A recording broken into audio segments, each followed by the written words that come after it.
আমার পরিচিতি হচ্ছে একজন রম্য লেখক হিসেবে। হঠাৎ বেলাইনে গিয়ে আবার সাংবাদিকতায় ঢুকে পড়লেন? শুধুমাত্র টাকা রোজগার করার জন্য আমি লেখালেখি শুরু করলাম। আমার জীবনের সবচেয়ে ভুল কাজ ছিল হচ্ছে বিচ্ছেদ সম্পাদনা করা। এমনভাবে হাসাইতে হবে যাতে কোনো মামলা না হয়। এইটা কি শুধুমাত্র পাঠকদের বাস্তবতা নাকি এটা আমাদের একটা রাজনৈতিক বাস্তবতা? This is new Bangladesh. সাথে সাথে স্টেজ ভাঙ্গা পড়ে গেল, উনি দলবল সব পড়ে গেলেন। কেমন দেখতেছেন দেশটাকে?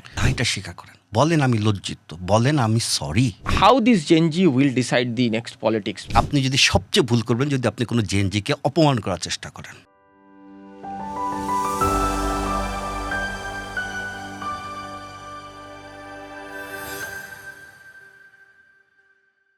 একজন লেখকের নানান গুণ থাকে। তিনি পাঠককে হাসান, পাঠককে কাঁদান, কখনো পাঠকের মধ্যে নানান রকম ভাবনার খোরাক জুগিয়ে দেন। সেই লেখক ফেসবুকে লেখেন, বইয়ে লেখেন, পত্রিকায় লেখেন এবং নানা মাধ্যমে লিখে হয়ে ওঠেন একজন লেখক। এমন একজন লেখকের সাথে আমরা আজকে আলাপ করতে চাই। তার নাম আসিফ এন্তাজ রবি, যার লেখা অনেকের কাছেই পরিচিত। আসিফ এন্তাজ রবি, আপনাকে আমন্ত্রণ জানাচ্ছি। অনেক ধন্যবাদ নাহিদ, অনেক অনেক ধন্যবাদ এবং thank you for the kind introduction. Thank you. আমি আসিফ এন্তাজ রবির নামটার সাথে আমার পরিচয় অনেক আগের থেকে। আপনি ধরেন, অবশ্যই আপনি একজন লেখক, কিন্তু আপনাকে সাধারণত মানুষ কিংবা পাঠক রম্য লেখক হিসেবে চেনে। জনৈক বালিকাকে মুগ্ধ করতে আপনার প্রথম লেখালেখির হাতে খড়ি, এই গল্পটা দিয়ে একটু শুরু করতে চাই। সেই জনৈক বালিকা কতদিন মুগ্ধ থেকেছিল? না, বালিকা মোটেও মুগ্ধ হয় নাই। মানে এটা মানে এই প্রসঙ্গটা তুলে ভালো করলেন এই কারণে যে হ্যাঁ, আমার পরিচিতি হচ্ছে একজন রম্য লেখক হিসেবে। মানে অনেকে আর কি আমার হাসি লেখাগুলোর কথা বেশি বলে, যে লেখাগুলোর মধ্যে স্যাটার আছে, হিউমার আছে, উইট আছে, ওগুলির কথা বলে। যে আমার লেখালেখি শুরু হয়েছিল, কিন্তু প্রথম লেখাটা ছিল কিন্তু খুব করুণ একটা গল্প। সেটা হচ্ছে আমি একটা প্রেম করতাম আইডিয়াল স্কুলে থাকতে। মেয়েটা আইডিয়াল স্কুলেরই ছিল। তো যেটা হয়, ওই বয়সের প্রেম হুট করে আসে, হুট করে চলে যায়। তো ওই মেয়ের মন থেকে প্রেমটা চলে গেছে। তো ওই ধূমকেতুর মতো। হ্যাঁ, ধূমকেতুর মতো ওই মেয়েটার মন থেকে প্রেম চলে গেছে। ওই মেয়েটাকে মুগ্ধ করার জন্য আমার তখন ম্যাট্রিক পরীক্ষা চলে, ঠিক আছে? মানে তখনও এসএসসি বলতাম, বাট ম্যাট্রিক গিয়ে বলি, ওটা বলতে আমার ভালো লাগে। তো তাকে নিয়ে মানে একটা উপন্যাস আমি লিখলাম, যেখানে নায়ক আমি, নায়িকা ওই মেয়েটা, এবং শেষ পরিণতিতে নায়ক মানে রবি ওই মেয়েটার কোলে মাথা রেখে মারা যায়। মানে এটা খুবই একটা গ্রিক ট্র্যাজেডিকে হার মানাবে এরকম একটা শোকের, দুঃখের, চোখ ভেজানো একটা অশ্রু জলের উপন্যাস, ঠিক আছে? আমার প্রথম লেখাটা কিন্তু অত্যন্ত দুঃখের ছিল। তো ওই লেখা দিয়ে মানে ওই মেয়েটা কোনোভাবেই মুগ্ধ হয় নাই, কিন্তু মুগ্ধ হয়েছিল আশেপাশের লোকজন। আমি তখন এসএসসি পাশ করার পর নটরডেমে ভর্তি হই, দেখি নটরডেমের অনেক টিচার আমার ওই তথাকথিত নিকৃষ্ট মানের উপন্যাস নিয়ে কথা বলতেছে, আমাকে ডাকতেছে ক্লাসে, আমাকে আলাদাভাবে জিজ্ঞাসাবাদ করতেছে। মার্লিন ম্যাডাম নামে আমাদের নটরডেমের একজন ম্যাডাম ছিলেন, উনি বিভিন্ন পত্রিকার কন্ট্যাক্ট আমাকে দিচ্ছেন, আমাকে গল্প লিখতে উৎসাহিত করছেন। এবং আমার আইডিয়াল স্কুলের অনেক শিক্ষক, এবং বলা বাহুল্য আমার ওটা প্রথম উপন্যাস ছিল, একটা ক্লাস 10-এর একটা ছিল উপন্যাস লিখতেছে। স্কুলের শিক্ষক, বেশ কয়েকজন শিক্ষক, বাংলার যারা শিক্ষক ছিলেন, তারা চাঁদা তুলে ওই বইটা প্রকাশের ব্যবস্থা করছিলেন। সো ওই বইটা ওই একটা বালিকাকে মুগ্ধ করে নাই ঠিকই, কিন্তু আমি বলবো যে আমার যে ছোট্ট জগৎ ওদেরকে মুগ্ধ করেছিল, এবং যার পরিণতিতে আমি এখন লেখক। কিন্তু ওই সময় থেকেই তো লেখালেখিটা কন্টিনিউ করতে পারতেন, হঠাৎ বেলাইনে গিয়ে আবার সাংবাদিকতায় ঢুকে পড়লেন? সাংবাদিকতায় আমার ঢোকার ইতিহাসটা হচ্ছে যে আমি নটরডেমে গেলাম, তখন আবার ধুমচে গদ্য বাদ দিয়ে কবিতা লেখা শুরু করলাম। গদ্যও লিখতাম, কিন্তু এই গদ্যগুলা বিভিন্ন লিটল ম্যাগাজিন এইসবে ছাপা হতো। মানে নটরডেমের কোনো ম্যাগাজিন বা ওই মার্লিন ম্যাডামের কিছু ম্যাগাজিনে কন্ট্যাক্ট ছিল, ওগুলোতে ছাপা হতো। কিন্তু পত্রিকায় যুক্ত হওয়ার গল্পটাও, সেটাও একটা নারী কেন্দ্রিক। সেটা হচ্ছে আমি যখন ঢাকা বিশ্ববিদ্যালয়ে ভর্তি হলাম আইইআরে, চতুর্থ ব্যাচ, সেটা 1997 সালের শেষের দিকে। আমি যখন আইআরে ভর্তি হলাম, তখন আমি যেহেতু প্রেমে অলরেডি আমি একটা ছ্যাঁকা খেয়ে তখনও কবিতা লিখে যাচ্ছি জীবনানন্দ দাশকে নকল করে, সেহেতু আমি দুম করে ওই মেয়েকে বললাম যে না, আমি প্রেম টেমে বিশ্বাসী না, আমি প্রেমে বিশ্বাসী, আমি বিয়ে করে ফেলবো। যাই হোক, নানান কাহিনী, ওই কাহিনী সংক্ষেপ করি, বিয়ে করলাম। আমি বিয়ে করার পর সংসার চালাবো কীভাবে? আমি প্রথমে প্রাইভেট টিউশনির চেষ্টা করলাম। আমি যেহেতু ভালো ছাত্র ছিলাম, সায়েন্সের ছাত্র ছিলাম, সো আমার জন্য টিউশনি পাওয়াটা খুব সহজ ছিল। আমার স্কুলের শিক্ষকরাও বিয়ের ঘটকালি করেছিলেন, তারা ওই মেয়ের বাবার কাছে গিয়েছিলেন, প্রত্যাখ্যাত হয়েছিলেন, অপমানিত হয়েছিলেন। তো তারা আমার জন্য কয়েকটা টিউশনি জোগাড় করে দিলেন, এবং আমি যখন এই টিউশনিগুলো করতে গেলাম, প্রত্যেকটা টিউশনি থেকে আমাকে প্রথম দিনই বের করে দেওয়া হলো যে তো মাথা খারাপ, আমার ছেলেকে কি পড়াইতে গিয়ে কি পড়ায় ফেলে, সমস্যা শুধুমাত্র টাকার। কেন, কি বলতেন যে বের করে দিত আপনাদের? মানে আমি হয়তো যে নিউটনের গতিসূত্র পড়াচ্ছি, আমি আমার মতো করে পড়াচ্ছি, যে প্রত্যেক ক্রিয়ারই একটা প্রতিক্রিয়া থাকে, এবং এইটা শুধু মানে এটার একটা ফিলোসফিক্যাল ব্যাখ্যা আমি দিতাম। তো এটা গার্ডিয়ানরা হচ্ছে না F equals to M A, এটা বুঝাইলেই তো হয়, আর বাড়তি কথা বলার দরকারটা কি? তো কিন্তু এফ ইকুয়ালস টু যে এম এ, এটার যে আরও এটা যে একটা এক্সপ্লেনেশন আছে, এমনকি আমাদের পদার্থবিদ্যা জগতের বাইরে যেটা অপদার্থ বিদ্যা বা অপদার্থ যে জগৎ, ওইখানেও যে এটার একটা কার্মা, ফলাফল, এগুলি না আমি একটু বাড়তি লেকচার দিতে পছন্দ করতাম। তো এটা গার্ডিয়ানরা পছন্দ করে না, সো টেক্সটবুকের বাইরের লাইনগুলো একেবারেই পছন্দ করি। ফলে যেটা হয়েছে যে আমার দশা হয়েছিল হচ্ছে হুমায়ুন আহমেদের কিছু টিভি নাটক ছিল না একদম শুরুর দিকে, যেখানে কিছু প্রাইভেট টিউটর থাকতো, কঙ্কাল মঙ্কাল নিয়ে যেত। আমি ওই টাইপের অ্যাক্টিভিটি করতাম বেসিক্যালি, যে কারণে আমাকে সবাই বের করে দিচ্ছে। ফলে শুধুমাত্র টাকা রোজগার করার জন্য আমি লেখালেখি শুরু করলাম। প্রথম আলোতে আমি একটা লেখা জমা দিলে সেই সময় আমি লেখা ছাপা হইলে ওরা 200 টাকা দিত। সাধারণত 120 দিয়ে শুরু করে, কিন্তু আমার লেখার প্রথম বিলটা 120ই ছিল, আমার এখনও মনে আছে। কিন্তু দ্রুত যেহেতু এই লেখা জনপ্রিয় হতে লাগলো, সেহেতু ওরা 200-250 টাকা করে বিল দেওয়া শুরু করলো। কত সালের কথা? এইটা একদম প্রথম আলো তখনও মানে বের হচ্ছে এরকম একদম। এটা কত সাল হবে? 97-98 শুরু হয়েছে, আমি যদি ভুল না করি। হ্যাঁ, এবং এমন অবস্থা হইল, শুধু আমি 2 হাতে লিখতেছি, কি বিষয়ের উপর লেখা নাই আমার। আমি তো হাসি লেখা লিখতেছি, এর বাইরে দেখা গেল রাশিফল ওই দিন আসে নাই। আরে এটা তো ইজি, এটা লিখে ফেলাম। রাশিফল লিখতেছি, সিনেমা সমালোচনা লিখতেছি, ফুটপাতের সমস্যা নিয়ে লিখতেছি, নানান নামে লিখতেছি। মানে আমি মূলত নামের সংকটে পড়তাম, কারণ বারবার আসিফ এন্তাসরবি গেলে সমস্যা হয়ে যাবে। সো আমি কখনো আমার বইয়ের নামে, নিজের নামে তো লিখতামই, বইয়ের নামে, কখনো আমার শাশুড়ির নামেও লেখা, ছোটো ভাইয়ের নামে, সবার নামে বানায় বিভিন্ন নাম লিখে লেখা। এবং যেটা হইল সেই সময় আমি প্রথম আলো থেকে শুধু লেখালেখি করা বাবদ, শুধু লেখালেখির বিল আসতো আমার প্রায় 4,000-4,500 টাকা মাসে। ওই সময় ইটস হিউজ। এবং অনেক জুনিয়র সাব এডিটর তখন এই টাকা বেতন পাইতো না। আমি ধুমায়, মানে আমি জাস্ট বসে বসে ডুট করে লিখে যাচ্ছি, লিখছি সারাদিন কাজ হচ্ছে লেখা। কারণ লিখলে আমার সাহিত্য করার কোনো ইচ্ছা নাই, আমার সাংবাদিকতা করার ইচ্ছা নাই। আমার হচ্ছে যে তখন কিন্তু এরকম ছোট নিউজ প্রিন্ট ছিল, আমার ওই রাইটিং প্যাড আমার কাছে এটা ছিল যে এটা হচ্ছে আমার কারেন্সি, এটা হচ্ছে আমার টাকা। আমি এটা যত বেশি লিখবো, এবং সেই লেখাকে জনপ্রিয় করতে হবে, ভালোও হইতে হবে, যত বেশি লিখবো তত টাকা। আমার চোখের সামনে ছিল কেবল টাকা, সংসার চালানোর তাগিদ। মানে লেখার যত স্লিপ মানে সব হচ্ছে আমার কাছে কারেন্সি, আমার জীবনের বেঁচে থাকার স্লিপ। আমি লিখতে আমি মানে মোটামুটি হাত ব্যথা করে ফেলতাম, গভীর রাত পর্যন্ত বসে বসে লিখতাম। ওই অফিসে বসে এক কোনায় বসে টুক করে লিখতাম, লিখেই যাচ্ছে, একের পর এক লিখেই যাচ্ছে। এবং আমি এই টাকা রোজগার করতেছি। এর মধ্যে হচ্ছে অ্যারোমেটিক সাবান ঘোষণা দিল তারা পত্রিকা বের করবে। তো অ্যারোমেটিক সাবান ঘোষণা দিল তারা পত্রিকা বের করবে, এবং আমাকে আনিস ভাই বললো, আনিসুল হকই বললো যে আপনি গিয়ে একটু ওদেরকে বাজাই দেখে আসেন। তো তা আমি বাজাই দেখতে গেলাম, অ্যান্ড তারা আমার প্রথম আলোতে আলপিনের এই খাবার স্টোরি আপনার লেখো যে ওরা গজাল বলছে, আপনার এটা সরোয়ার ভাই ছিলেন, গোলাম সরোয়ার।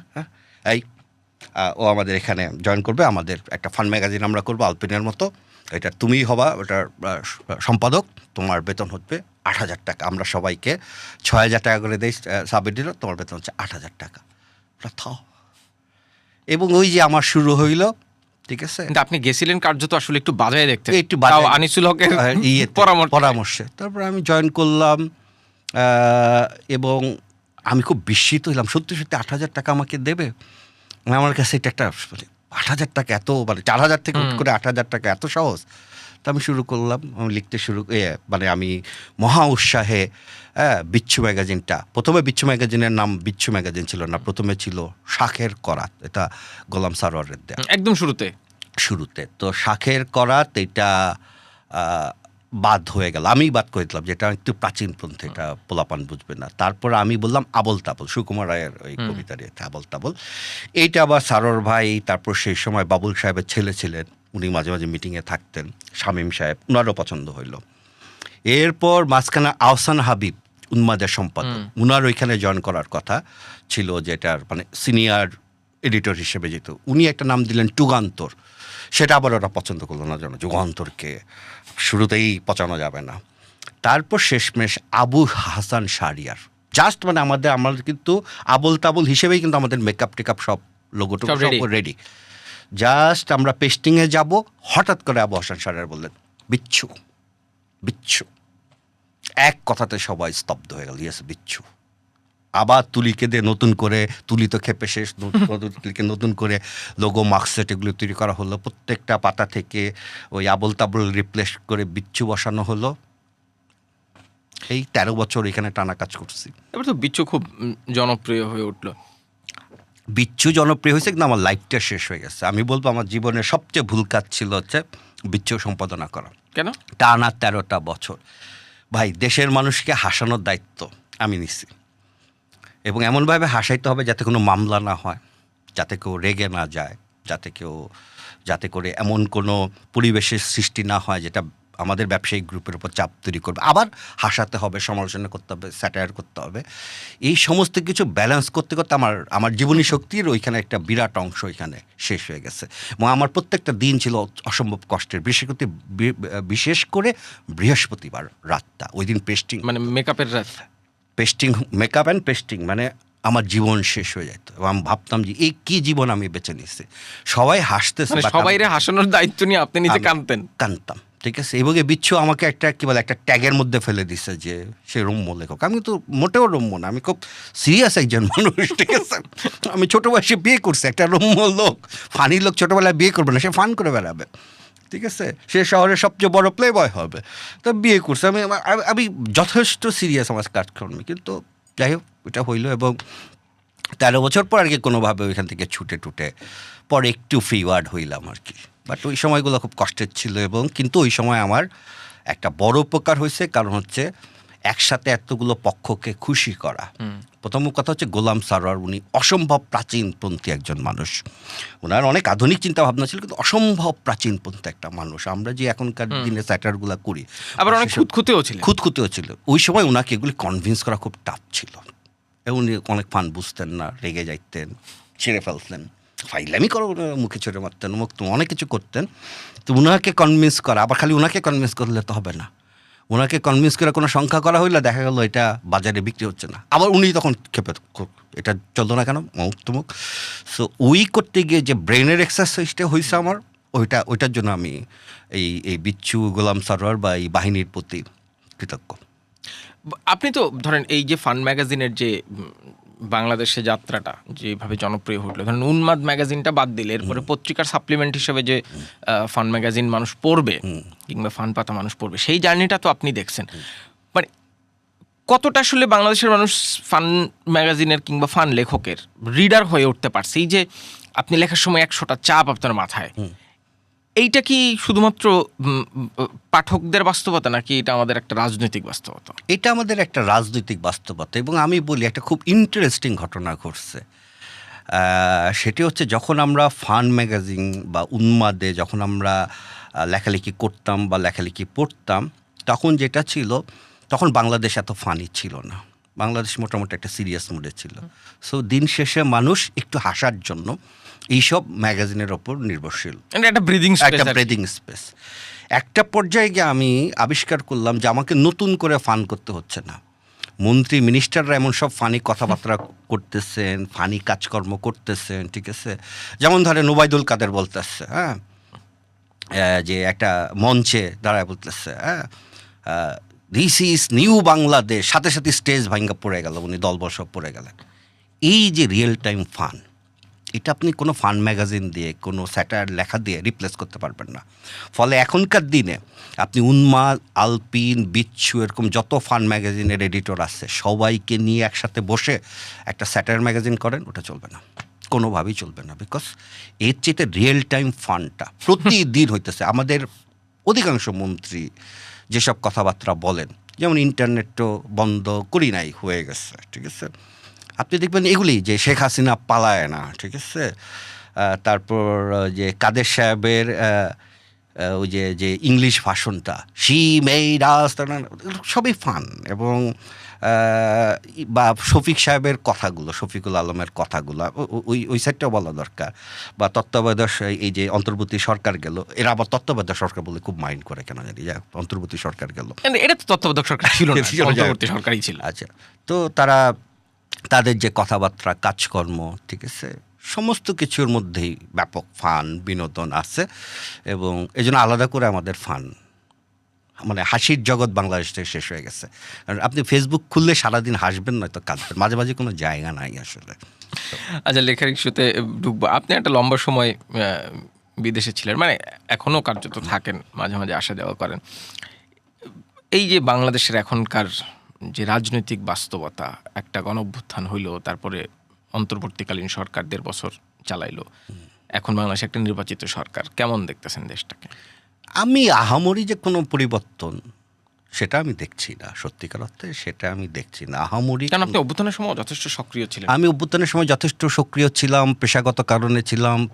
ওই প্রথমবারের মতো বোধহয় জীবনে পেশাগত যে আমার বাউন্ডারি ছিল, ওইখান থেকে মাঝে মাঝে একটু এদিক সেদিকেও তাকাইতে হয়েছে, কাজ করতে হয়েছে, হাত বাড়াইতে হয়েছে, হাত বাড়িয়ে দিতে হয়েছে, সেটা ভিন্ন আলোচনা। কিন্তু আমি সত্যিকার অর্থে যে মৌলিক পরিবর্তন, এটা আমি এখনো দেখছি না, যদিও it's too early two comment, দেখছি না আমার কাছে একটা মৌলিক পরিবর্তন। Is it really too early two comment? অন্তর্বর্তীকালীন সরকার 1.5 বছর দেশ চালাইলো, তারপরে 6 মাস ধরে নির্বাচিত সরকারের জন্য হয়তো ইট ইজ টু আর্লি, কিন্তু ইন্টারিম গভর্নমেন্টেরও তো একটা বড় ম্যান্ডেট ছিল।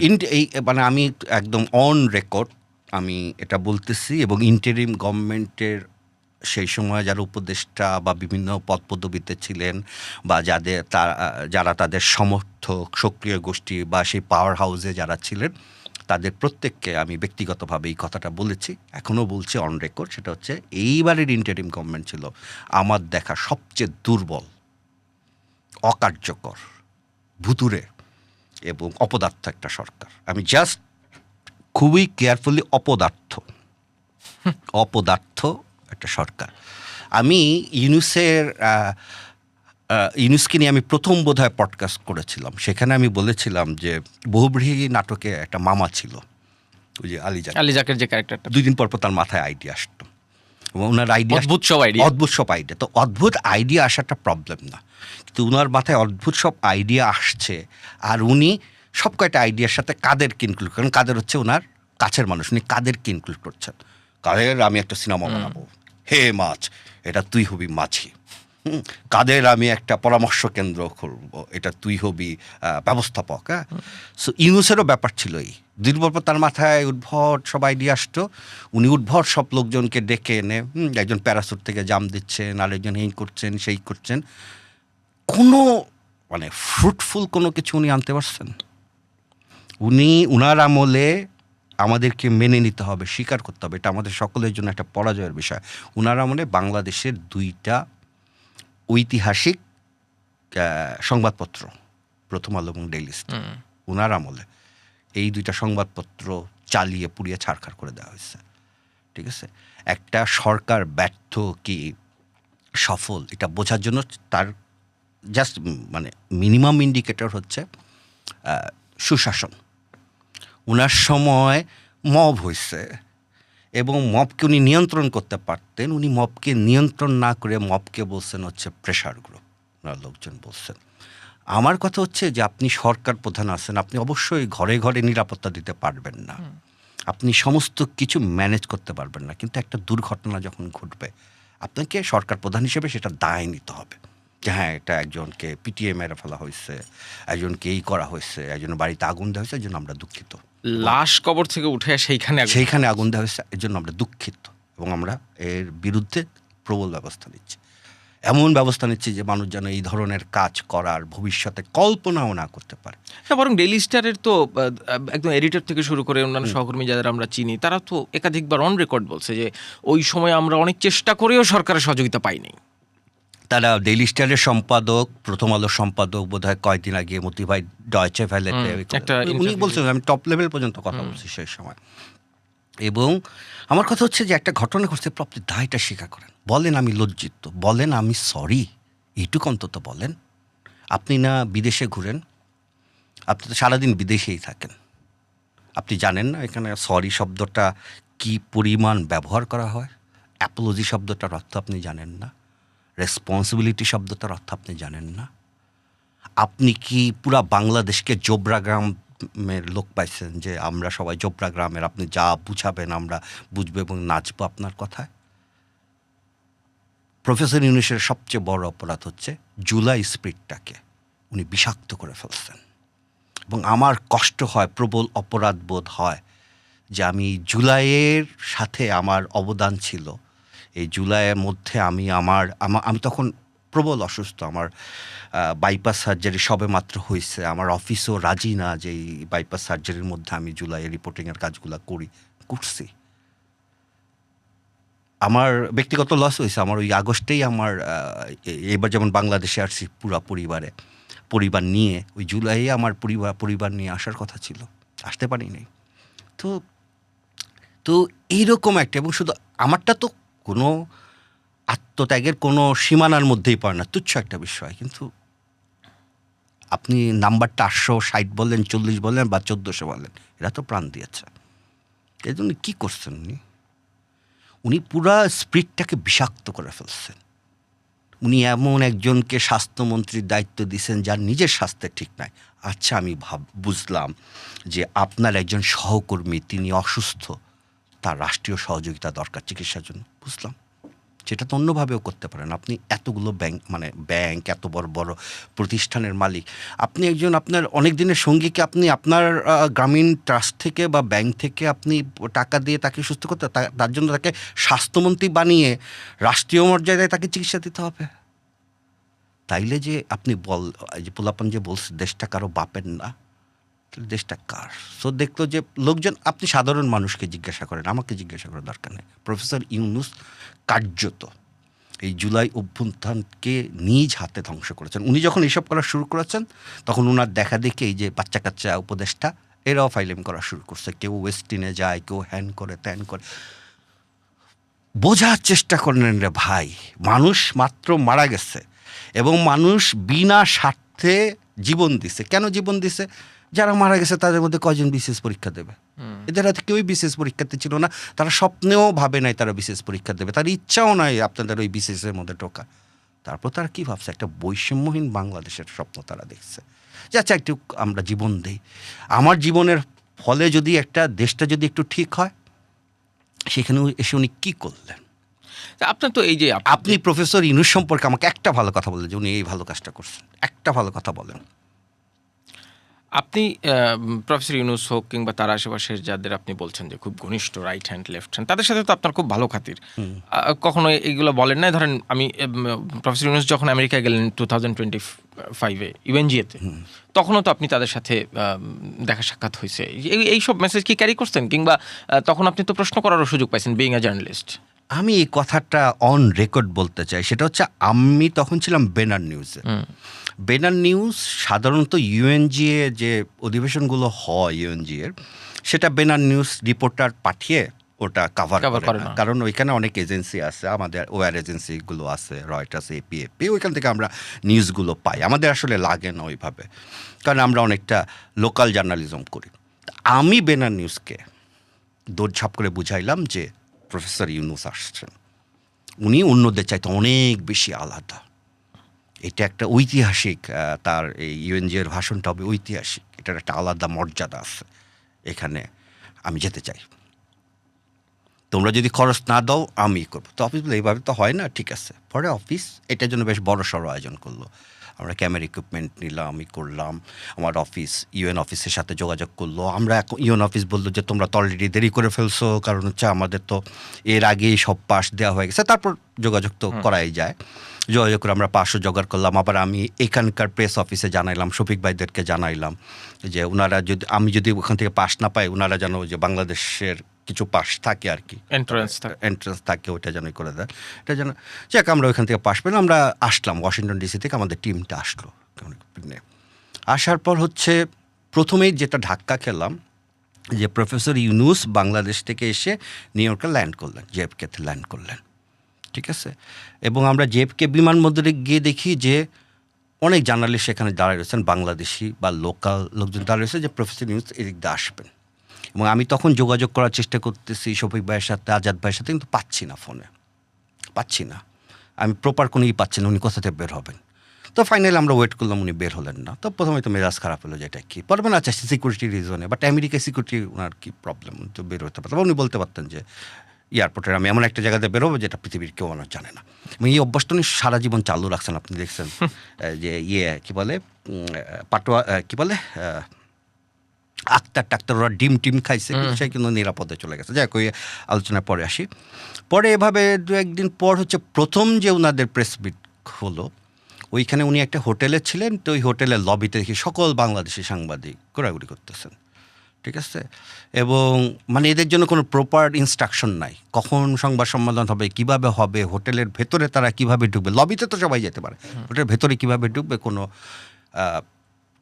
মানে এটা কোনো প্রপার ব্যবস্থাপনা নাই। তখন আমি আজাদ ভাইকে ফোন দিয়ে বললাম যে ভাই আপনাদের প্রেস কনফারেন্স কখন, আমি তুই করবো। তখন আপনি আসেন, কোথায় আসেন আপনি, মানে আমি যেহেতু তার পরিচিত, আপনি আসেন। অন্য সাংবাদিকরা রয়েছে। এর আগে একটা ছোট্ট করি, সেটা হচ্ছে যে শেখ হাসিনা যখন ইউএনজিতে যাইতেন তখন এক গ্রুপ ক্লাউন ঘোরাঘুরি করতো তার সাথে। এইসব ক্লাউন এরা এখন আমেরিকা আমার খেপে যাবে, মানে আমেরিকার বাঙালি সমাজ খেতে যাবে। এটা হচ্ছে মূলত বাঙালি সমাজ। কেউ হয়তো উবার চালায়, প্রচুর পয়সাপাতি করছে। কেউ হয়তো এই 1 নম্বরই 2 নম্বরই বা পেট্রোল পাম্প বা কোনো ব্যবসা ট্যাবসা করে প্রচুর পয়সাপাতি করছে।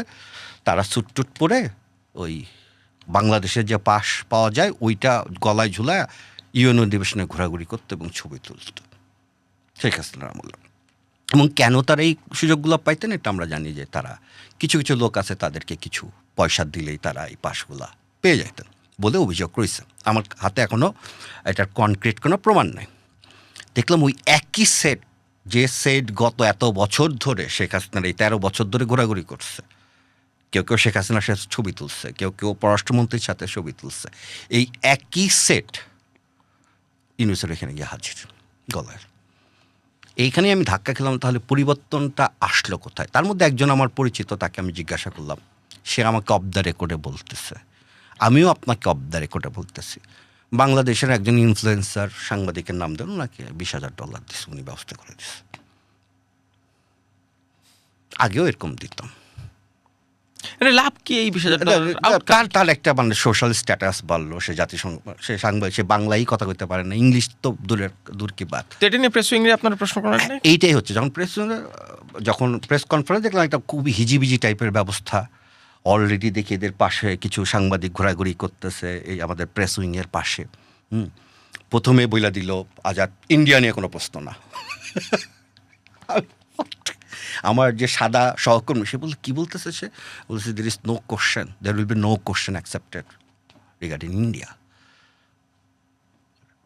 যাই হোক, সবাই প্রশ্ন করতেছে, আমিও সবাই প্রশ্নের মধ্যে প্রচুর শুরুর দিকে একটু ঢালতে হয় তেল, আমিও আমার প্রশ্নের শুরুর দিকে অনেকক্ষণ তেল ঢাললাম। তারপর বললাম যে প্রফেসর ইউনুস জাতিসংঘ অধিবেশনে এসেছেন, উনি বেশ কয়েকটা সিরিজ মিটিং করেছেন, সেইখানে বাংলাদেশের কিছু সিলেক্টেড জার্নালিস্ট, মানে ওনার কিছু পরিচিত, তাও এরা জার্নালিস্টের চাইতে অনেক বেশি অ্যাক্টিভিস্ট, এরা কোনো পত্রিকার সাথে কাজ করে না, একটু ক্যামেরা ট্যামেরা পাঞ্জাবি টাঞ্জাবি পরে গলায় মাপলাপ নানান দিকে ঘুরে টুরে বেড়ায়। এই একটা মানে এনজিও কাম জার্নালিস্ট কাম অ্যাক্টিভিস্ট কাম সোশ্যাল ইনফ্লুয়েন্সের বাইরে এই যে জার্নালিস্টরা আছে তাদেরকে কেন জানানো হইলো না? তাদেরকে কেন সেই সব ইভেন্টে, যে বিশেষ করে হিলারি ক্লিন্টনের বা বিল ক্লিন্টনের সাথে যে এটা ছিল ক্লিন্টন ফাউন্ডেশন যে ইভেন্ট, ওইখানে কেনই করা হইল না? মানে যে ইভেন্টে সাবেক উপদেষ্টা একজনকে মাস্টার মাইন্ড হিসেবে পরিচয় করিয়ে দিয়ে পুরো আন্দোলনটাকে একদম শোয়াই দিলেন। যাই হোক, এটাতে তাদেরকে কেন ঢুকতে দেওয়া হচ্ছে না, তাদেরকে কেন প্রবেশাধিকার, সাধারণ যে সাংবাদিক যারা আছে, যারা এত কষ্ট করে এটা কাভার করার জন্য আসছে জাতিসংঘ অধিবেশন, এবং প্রফেসর ইউনূস এসেছেন বাংলাদেশের টাকায়, মানে বাংলাদেশের জনগণের টাকায়। এটা ওনার ব্যক্তিগত সফর না, এটা ওনার রাষ্ট্রীয় সফর।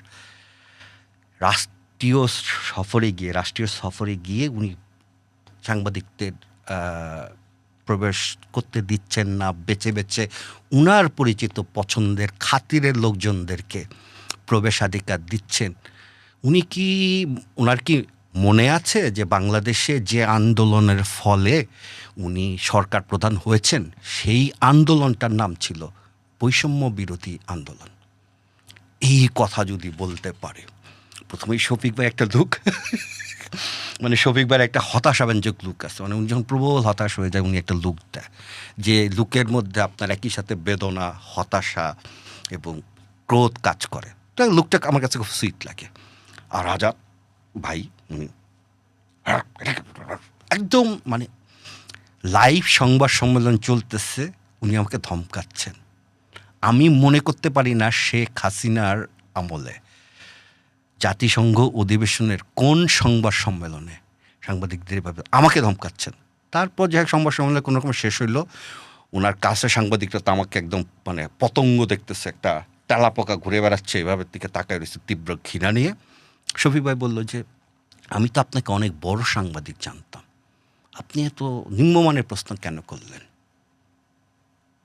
আমি বললাম, শফিক ভাই আপনি আমাকে জার্নালিজম শেখাচ্ছেন, কোন প্রশ্ন করা যাবে, কোন মানে এই ওনার সাথে আমার কথা হচ্ছিল, ঠিক আছে। এবং উনি বললেন আমি আপনার কাছ থেকে আশা করিনি এই প্রশ্ন।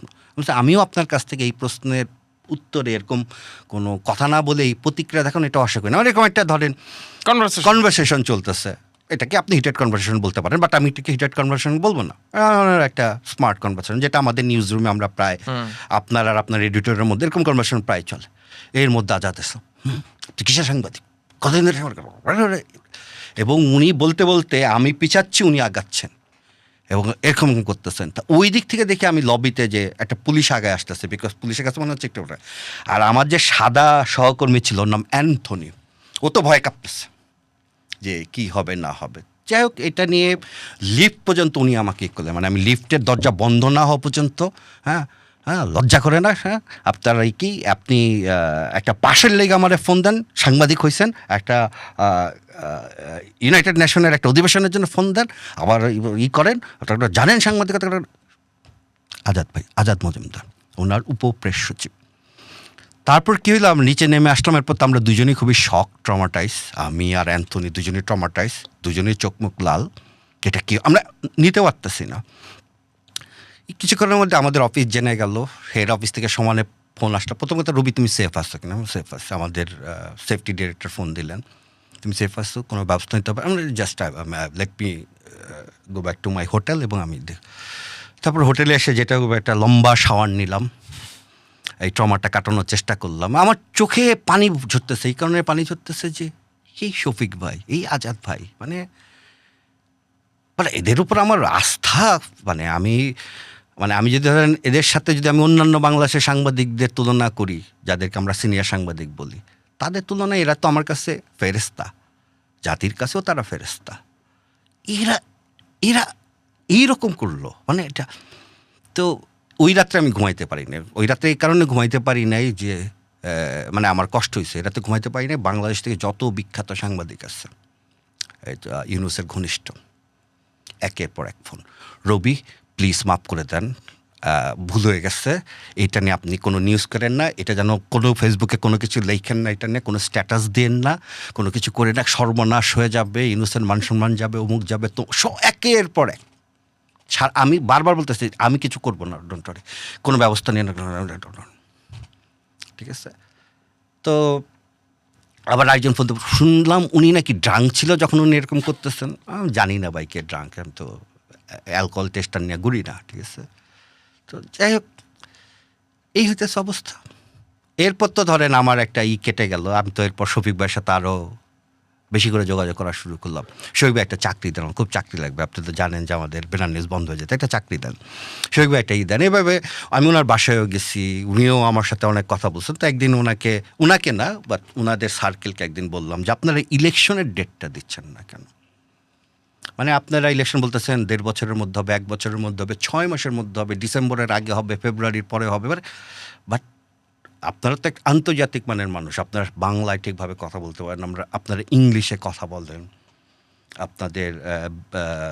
আপনারা হ্যাং আউট যাদের সাথে করেন তারাও ইংলিশে কথা বলে, আপনাদের পছন্দের লোকেরাও সব ইংলিশে কথা বলে, সব ওয়েস্টার্ন পিপল, হ্যাঁ, এবং আপনাদের এমন একটা ওয়েস্টার্ন স্ট্রাকচারে আপনারা বাস করেন যেখানে আগামী 3 বছর পর ইউনূস সাহেবের কোথায় কনফারেন্স আছে সেটা ডেট ফিক্সড করা থাকে, তাইলে উনি ইলেকশনের ডেটটা দিচ্ছেন না কেন? তাই নানান আলোচনা, তাই আমি বললাম যে আমি একটা আইডিয়া আছে আপনার মাথায় আমার মাথায় দিই। কী আইডিয়া? আপনারা মাইক্রো ফিন্যান্সের মতো মাইক্রো ভোট চালু করেন, ক্ষুদ্র ভোট। মাইক্রো ফিন্যান্সের মতো একটা মাইক্রো ভোট, সেটা হচ্ছে যে ক্ষুদ্র ঋণ মডেলের আলোকে একটা ক্ষুদ্র ভোট মডেল। হ্যাঁ, ইউনূস সাহেব এটা দিলেন ইলেকশনের নতুন আইডিয়া, যে প্রতিদিন লোকজন ভোট দেবে। কীভাবে ভোট দেবে? যে ঘরের লোকজন সবাই ভোট দেবে, ওই ভোট ঘরে জমা হবে, ওই ঘরের মহিলাদের কাছে। উনি তো আবার মহিলাদের পছন্দ করেন, নারীর ক্ষমতা। তারপর পরদিন গ্রামীণ ব্যাংকের লোকজন সাইকেল চালা সব যাবে, এই ভোট হয়েছে, ভোট নিয়ে আসবে, ওইটা কালেক্ট হবে, ওইটা কাউন্ট হবে, ওইটা ডাটা অ্যানালিসিস হবে, ওটার উপরই হবে, আবার পরদিন হবে। এর উপর একটা করলেন, ধরেন 10 বছর ধরে এটা চালাইলেন বা 50 বছর ধরে চালাইলেন, চালায় তারপর ধরেন একটা কে হবে পরবর্তী প্রধানমন্ত্রী দেখলেন, এটা ভালো হবে, আপনি কিন্তু আরেকটা নোবেল পাই যেত। 50 বছর পর তো ওই প্রার্থী বাধ্যও থাকবে না, সেটা তো ব্যাপার না, কারণ ওনাকে তো কেউ বলছে স্যার আরও 50 বছর বলছে না। তো আমাকে অনুরোধ করলো যে ভাই আপনি এই যোগটা ফেসবুকে দেন, আমরা অনেক ঝামেলার মধ্যে আছি। আপনার দুইটা জিনিস আপনাকে পাবলিক করতে না করছে, কিন্তু দুইটাই আপনি পাবলিকলি বলতেছেন। না, এখন বলতেছি অবশ্যই আমি তাদেরকে এটা কি বলবো সাপোর্ট করছি, এবার সাপোর্ট করছে কি মানে আমি জাস্ট এইটুকু অনুরোধটা রাখছি। আমি এই দুইটা নিয়ে কখনোই লিখি না, এমনকি ওই যে ইউএনজিতে যে ঘটনাটা ঘটছে, অপ্রীতিকর ঘটনা, ওইটা নিয়ে অনেকেই লিখছেন, পরে সেদিন দেখলাম জুলকারনাইন সাহেবও লিখছে, কিন্তু আমি কখনো লিখি নাই। মানে আমার লেখার জন্য এটা কোনো মনে হয়নি, কি বলে ওর্দি এলিমেন্ট না, ওর্দি এলিমেন্ট তো বটে, ওর্দি এলিমেন্ট আছে, কিন্তু আমার কাছে মনে হয়েছে যে আমি এটা লিখে কি মানে আজাদ মজুমদারদেরকে কি এত গুরুত্ব দেওয়া, শফিকুল আলমদেরকে কি এত গুরুত্ব দেওয়ার প্রয়োজন আছে? তারা এখন হয়তো প্রেস সচিব, উপপ্রেস সচিব, কিন্তু আমার কাছে মনে হয়েছে যে এটা না লিখি, মানে এত গুরুত্ব দেওয়ার কিছু নেই। আর অবশ্যই ক্ষুদ্র ভোটার এটা আমার, কারণ তখন তো একটা পলিটিক্যাল মানে আমাদের সেই সময় তাই ধরনের রাজনৈতিক অস্থিরতা ছিল। তা আমি লেখক হিসেবে আমার একটা দায় মনে করি যে এমন কিছু আমি না লিখি যেটা অস্থিরতাকে বাড়াবে। আপনার এই যে মাইক্রো ভোটের আইডিয়া, হ্যাঁ, এটা আমি যদি ভুল না করি এটা আপনার স্বভাবসুলভ এক ধরনের একটা ফান এক্সপ্রেশনই ছিল, কিন্তু এই ফান মানুষ কতটা নিতে পারে এই সমাজে? মানে ফান হিসেবে নেওয়ার মতো ম্যাচুরিটি এই সমাজের এলিটদের কতদূর হয়েছে? এলিটদের নাই, এলিটদের ফান নেওয়ার একেবারেই ক্ষমতা নাই। তারা যে এক একটা জোকার, তারা যে নিজেরা এক একটা জোকার, এই জন্য তাদের ফান নেওয়ার কোনো নাই, মানে একেবারে সে ক্ষমতাটা নাই, কারণ তারা নিজেরা ফানি, ফান নেওয়ার কোনো ক্ষমতা নাই, ফান নেওয়ার সাহস নাই, ফানের মুখোমুখি হওয়ার সাহস নাই। ঠিক আছে, ফানের মুখোমুখি সেই হবে যার সেই উদার মন মানসিকতা আছে। আপনি কি আমাদের মনে করেন যে আমাদের এলিটদের মধ্যে উদার মন মানসিকতা আছে? আমার মনে হয় না। জেনজিরা নিতে পারে? এইটা একটা মজার কথা। জেনজিরা হচ্ছে পুরা ফান মানে কি, জেনজিরা হইতেছে, জেনজিদেরকে আপনি যদি সবচেয়ে ভুল করবেন যদি আপনি কোনো জেনজিকে অপমান করার চেষ্টা করেন, অপমানটাকে ওরা ব্র্যান্ড বানায় ফেলবে। আপনাকে গালি দিলে ওই গালিটাকে ওরা ব্র্যান্ড বানায় ফেলবে। যেমন ধরেন শেখ হাসিনা বললেন যে ওরা রাজাকার। শেখ হাসিনা বা আওয়ামী লীগ এর আগে আরও অনেককেই রাজাকার বলছে, যাদেরকে বলা হয়েছে তারা প্রমাণ করার চেষ্টা করছে না আমি রাজাকার না, আমাকে ভুল বুঝছেন, আমি রাজাকার না, আমি মুক্তিযুদ্ধ করছি। সেদিন যেমন সংসদে জামাতের একজন দাঁড়ায় বললো যে সে, তার বাবা, তার দাদা 3জনই মুক্তিযুদ্ধ বা এরকম একটা কিছু বলে পরে ধরা খেয়ে গেল যে না, আমি যদি যদ্দূর মনে করতে পারি উনি মুক্তিযুদ্ধে তার বাবাকে শহীদ বলছিলেন, বলছিলেন, কিন্তু কিন্তু তার জন্ম সম্ভবত 81 সালে, এরকম কিছু একটা। তো সবাই দেখেন এই জামাতও কিন্তু ওই ইয়ের মধ্যে ভুগে যে আমি রাজাকার না, আমি করার চেষ্টা, মানে সে ডিফাইন করার চেষ্টা করে যে আমি রাজাকার না। এই জেনজিরা কী করলো, রাজাকার বলার সাথে সাথে রাস্তায় নেমে আসলো এবং প্রথম স্লোগান হলো তুমি কে আমি কে, রাজাকার রাজাকার। একই ঘটনা ঘটলো হচ্ছে ভারতে, ককরোচ পার্টি।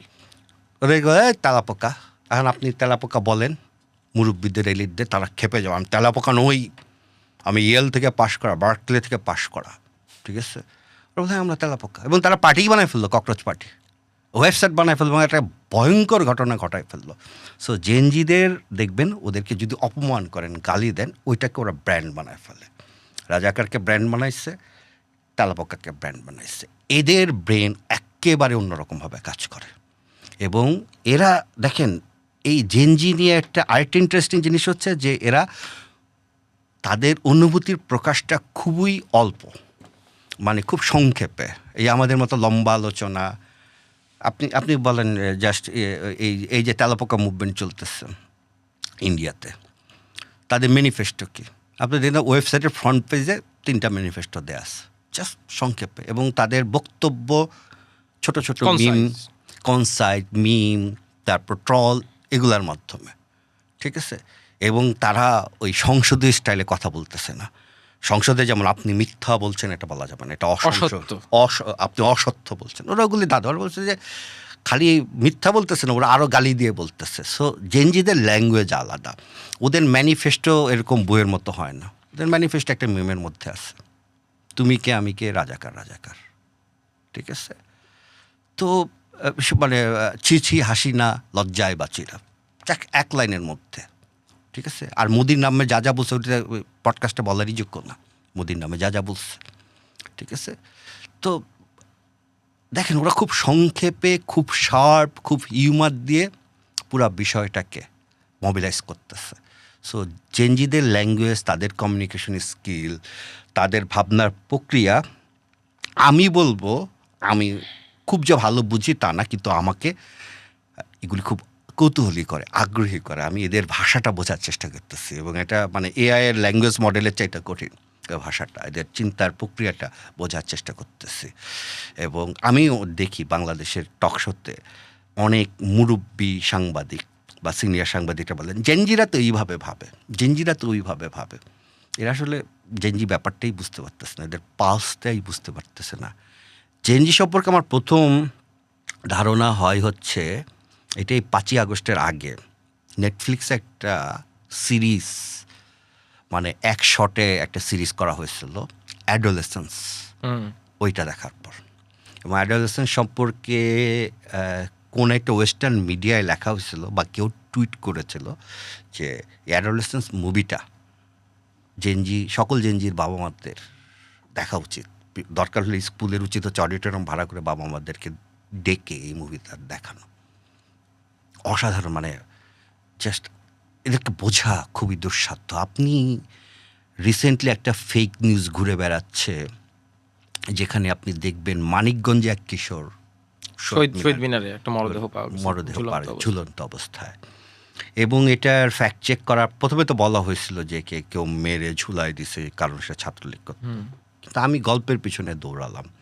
গল্পটা যেটা পেলাম খুবই ইন্টারেস্টিং। এই ছেলেটা পড়ালেখা করে না, 9 পর্যন্ত পড়ে তার মনে হয়েছে 9 বা 8 পর্যন্ত পড়ে মনে হয়েছে পড়ালেখা করবে না, কিছুদিন কাজ করছে, পিকনিকে যাব, মানে নৌ ভ্রমণে যাবে আর কি। আমরা যেটাকে নৌকা ভ্রমণ বলি, জেনজিদের নৌকা ভ্রমণ আলাদা, মানে বিকট একটা ব্যাপার আর কি। যাবে তো 500 টাকা চাইছে, দেয় নাই, বাপের কাছে চাইছে, নানার কাছে, ছেলেটা বোধহয় মাছের দোকানে কাজ করে, মাছের দোকানে কাজ করে, দেয় নাই। পরে সে তার এক দোস্তর কাছে আইছে, দোস্ত বলছে যে তোর মায়ের কাছে চা, তারপর দোস্তকে সে মেসেজ পাঠাইছে কালকে শহীদ মিনারে আসিস, দেখা হইব। শহীদ মিনারে ঝুলে রয়েছে। কিন্তু আমার কাছে এই পুরো ঘটনাটা ঠিক আছে, একটা ছেলে 500 টাকা পায়নি, চাঁদা, পিকনিকে যাইতে পারবে না, এজন্য সে আত্মহননের পথ বেছে নিল, এই জায়গাটা আমাকে টাচ করে নাই। আমাকে টাচ করছে নাই অন্য আরেকটা জায়গা, সেটা হচ্ছে ওদের যেদিন নৌকা ভ্রমণ হওয়ার কথা ছিল, ওটা হওয়ার কথা ছিল আগস্টের 10 তারিখ। আগস্টের অল্প একটা ছোট্ট গ্রুপ ওদের নৌকা ভ্রমণের হওয়ার কথা। তার বন্ধুরা, এই বন্ধু যে মারা গেছে এই শোকে নৌকা ভ্রমণ বাতিল করে নাই, 2 দিন পিছাইছে, আগস্টের 12 তারিখ করছে। এটা এটা ডিসেন্টে ওই তার বন্ধু বলছে যে আমরা 2 দিন পিছাইছি। সো যে আপনি ভেবে দেখেন যে আপনি আমরা কিছু ক্লোজ, আমরা তো একই সার্কেলের মোটামুটি কমন, আমাদের মধ্যে আমরা হয়তো কক্সবাজার বেড়াইতে যাব, আগামী শুক্রবার আমাদের রাত্রের বাসে উঠবো বা ফ্লাইটে উঠবো, আমাদের আমরা তো জাস্ট কিসের কি মতো। তো এরা কিন্তু প্ল্যানে ঠিক আছে, 2 দিন পিছাইছে, আবার বলছে যে 2 দিন পর এটা হইতেও পারে নাও হইতে পারে, আমরা নতুন ডেট দেব। মানে ওর একটা ছোট্ট নৌকা ভ্রমণ, এটা আমার আপনার কাছে একটা হাস্যকর বা গুরুত্বহীন বিষয় বা একটা সিলি বিষয়, তোর কাছে এটা কিন্তু জাতীয় ইলেকশনের চাইতে গুরুত্বপূর্ণ। ও বন্ধু মারা গেছে এজন্য 2 দিন পিছাইছে, এবং সে বলতেছে যে আরও 1টা দিন পিছাইতে পারে, কিন্তু একবারও বলতেছে না ইভেন্ট বাতিল। এই জেনারেশনকে বোঝা এত সহজ, এই জেনারেশনকে, এবং আমি বলি এই জেনারেশন শুধু বাংলাদেশ না, এই জেনারেশন, আমি যদি খুব ভুল না করে থাকি, এই জেনারেশন আগামী রাজনীতি নির্ধারণ করবে। এই জেনারেশন মানে কিন্তু নাহিদ না, এই জেনারেশন মানে কিন্তু আসিফ মাস্টার মাইন্ড না, কি বলে আসিফ না, বা মাস্টার মাইন্ড মাহফুজ না। এই জেনারেশন সম্পূর্ণ ভিন্ন একটা জেনারেশন। এই জেনারেশনকে রিড করতে পারার যে কথাটা বলতেছেন, সেই রিড করতে পারতে কি রাষ্ট্র, সমাজ, পরিবার সবাই ব্যর্থ হচ্ছে? হ্যাঁ, ব্যর্থ হচ্ছে, একেবারে মানে মানে ব্যর্থহীনভাবে ব্যর্থ হচ্ছে। শুধু তাই না, যে এই জেনজিরাই তো এই আন্দোলনটা করলো, তাই না, বা এই অভ্যুত্থানটা করলো। আমি একটু ইন্টারাপ্ট করি, জেনজিদের অংশগ্রহণই এই আন্দোলনের সবচেয়ে বড় চালিকা শক্তি ছিল, কিংবা এই যে বৈষম্যহীন বাংলাদেশ চাওয়ার যে আকাঙ্ক্ষা, ন্যায়ের পক্ষে দাঁড়ানোর যে আকাঙ্ক্ষা, সেটা নিঃসন্দেহে সেই জেনজি প্রজন্মের মধ্য দিয়েই আসলো। কিন্তু এই পুরো আন্দোলনে জেনজিরা কি, আমারও তো অনেক জেনজিদের সাথে কথা হয়, তারা কিন্তু বলে এখন যে আমাদেরকে টুল হিসাবে ইউজ করা হয়েছে। এই রিয়েলাইজেশন কি আপনি যাদের সাথে কথা বলেন দেখেন? হ্যাঁ, আমি বলি যে ইভেন টুল হিসেবে ইউজ করা হয়েছে কি না, আমি যে জেনজিদের সাথে কথা বলি, একটু পরেই দেখবেন এগুলি আসবে। আমি অফিসে বসে বলতেছিলাম যে আমি এদেরকে ব্লক করে রাখি, একটু পরে দেখবেন দল বেঁধে আসবে, এই অফিসে আসবে, আমাকে নিয়ে ঘুরতে বের হবে। এরা এগুলো তোয়াক্কাও করে না, কিন্তু এই কথাটা এই পডকাস্টে বলা বাঞ্ছনীয়, যে যাদেরকে মাস্টার মাইন্ড বা উমুক তুমুক নেতা বলা হচ্ছে, যারা এই আন্দোলন থেকে সরাসরি সরকারি সুযোগ সুবিধা পেয়েছেন, মন্ত্রিত্ব পেয়েছেন, উমুক পেয়েছেন, তুমুক পেয়েছেন, তারা জেনজি না। তারা জেনজি না, তাদের প্রতিনিধিত্বও করে না। তারা হয়তো শুরুতে একটা অর্গানাইজ গ্রুপের একটা কি বলে একটা ফিগার ছিলেন, এবং তারা মিডিয়াতে সেই পরিমাণ এক্সপোজার পেয়েছেন, ফলে তারা আইকনিক ফিগার হয়ে গেছেন, এবং তাদেরকেই বেনিফিটের পুরো প্যাকেজটা তাদের হাতেই সরাসরি তুলে দেয়া হয়েছে। কিন্তু তারা জেনজিদের আসল প্রতিনিধি না। জেনজিদের প্রতিনিধি কারা, এটা আপনি রাস্তাঘাটে নামতে দেখবেন। আমি আপনাকে বলি, আমি এই 5ই আগস্টের পর এখন পর্যন্ত 6 বার বাংলাদেশে আসলাম। তো প্রত্যেকবার একটা ছেলে এয়ারপোর্ট থেকে আমার সাথে ট্যাগ হয়, আমি আবার যখন ফিরে যাই ও আবার এয়ারপোর্টে আমাকে বিদায় দেয়। সে আমার বলে, আমি ভাই আপনার ভক্ত, আমি জাস্ট, এবং সে কথাবার্তা কম বলে, সে আমার সাথে ঘুরে ফিরে, এবং কথাবার্তা খুবই কম বলে। তো আমি গতবারের আগের বার, এর মধ্যে কিন্তু আমি 2-3 বার বাংলাদেশে আসছি, আমার বোধহয় 4র্থ বা 5ম ট্রিপের সময় আমি ফিরে যাব, ও যথারীতি আমার বাসায় এসে ড্রয়িং রুমে বসে আছে, আমি ফিরে যাব, আমি আমার ভেতরের ঘরে আমার মার সাথে কথা বলতেছি, লাগেজ টাগেজ গুছাচ্ছি। একটু পরে আমার মা এসে বললো যে ওই ছেলেটা না, ওর তো চোখে অল্প দেখে, ওর তো চোখে একটা সমস্যা আছে। আমার কেন, চোখে কী হচ্ছে? বললো চোখে গুলি লাগছিল না। গুলি লাগছে মানে? আমি সাথে সাথে লাগেজ গুছানোর মধ্যে, এই তোমার চোখে বলে গুলি লাগছে, কবে গুলি লাগছে? ওদের বলো, ও আন্দোলনের সময় ছড়রা গুলি লাগছে অনেকগুলো, তার কিছু চোখের ভেতরে রয়ে গেছে, কিছু বের করতে পারছে, বাকিটা জানে না কি হবে। কিন্তু দেখেন, তার সাথে আমার প্রতিদিন কথা হচ্ছে, দেখা হচ্ছে, এবং একাধিক ট্রিপে, একবারও কিন্তু বলেনি আমাকে করবে, আমার কিন্তু গুলি লাগছে। আপনি যেটা নিয়ে ইভেন্ট করতেছেন, টিভির টকশোতে কথা বলতেছেন, আমিও কিন্তু একজন জুলাই যোদ্ধা, একবারও সে বলে নাই। কিন্তু আমি যখন তাকে খোঁচাই, কথা বলি, এখন তো তার সাথে খুব গুরুত্ব দিয়ে কথা বলি, তখন বুঝি তার ভেতরে যে ক্ষোভ, এই ক্ষোভটাই হচ্ছে জেনজিদের কমন স্টেটমেন্ট। এই জেনজিরা কি? এই জেনজিরা কোনো আদর্শে বিশ্বাস করে না। এই জেনজিরা আপনার মুখের কথায় বিশ্বাস করে না। ওরা দেখে আপনি আমার সাথে কি করতেছেন, এই রাষ্ট্র আমার সাথে কি করতেছে, এবং তারা বিশ্বাস করে যে এই প্রতিষ্ঠান, এই ইনস্টিটিউট, এই রাষ্ট্র ব্যবস্থা, এগুলি কেউ আমার সাথে জাস্টিস করতেছে না, আমার সাথে জাস্টিস করতেছে না। এবং তাদের কোনো সেন্ট্রাল লিডার নাই, তাদের কোনো আইকনিক ফিগার নেই যে অমুক আইকনকে আমরা পূজা করব, অমুক আইকনকে আমরা মানব, অমুক আইডিওলজি আমরা ধারণ করব না।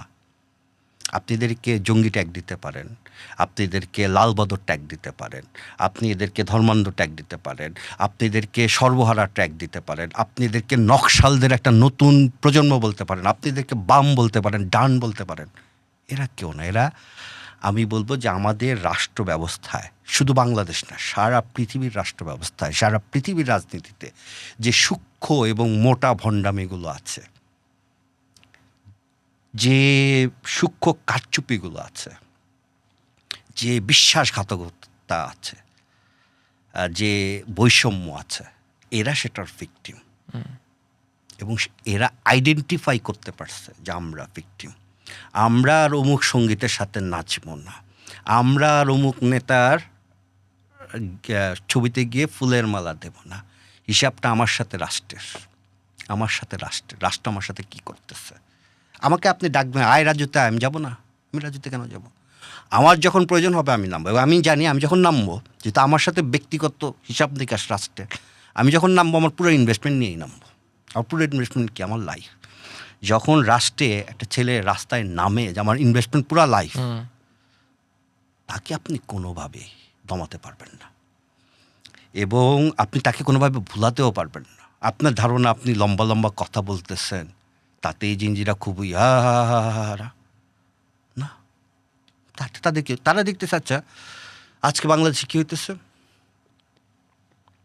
রাষ্ট্রপতি কে হবে এটা নিয়ে হবে আলোচনা, সমস্ত সংবাদপত্রে এটার প্রধান শিরোনাম, কে হচ্ছেন পরবর্তী রাষ্ট্রপতি। জেনজির ইন্টারপ্রিটেশন কি জানেন ভাই? কালকে রাত্রে একেবারে কারেন্ট ছিল না, আজকেও সারাদিন কারেন্ট থাকবে কিনা জানি না। তো আমার এই যে কারেন্ট নাই, ইলেকট্রিসিটি নাই, গ্যাস নাই, তেল নাই, সব কিছুর দাম বেশি, আমার চাকরি নাই, আমার ঘরে খাবার নাই, এই কথা তো কেউ বলতেছেন না আপনারা। কিন্তু এই জেনজি যখন তার ফুল ইনভেস্টমেন্ট নিয়ে নামবে, তার ওই ইনভেস্টমেন্টটাকে আবার যে কেউ ক্যাশ করবে না, আবার যে কেউ ক্যাপিটালাইজ করে তার স্বার্থ উদ্ধার করবে না। কারণ জেনজিরা কিন্তু এগুলো তোয়াক্কা করে না যে আপনি আমার ইউজ করে কি করলেন না করলেন, জেনজিরা দে জাস্ট ডোন্ট বদার। কিন্তু সে তো তার ক্ষোভ প্রকাশ করে, রাস্তায় নামে, কথা বলে, ফেসবুকে লেখে, এইটাকে তো কেউ না কেউ ক্যাশ করে ফেলতেছে।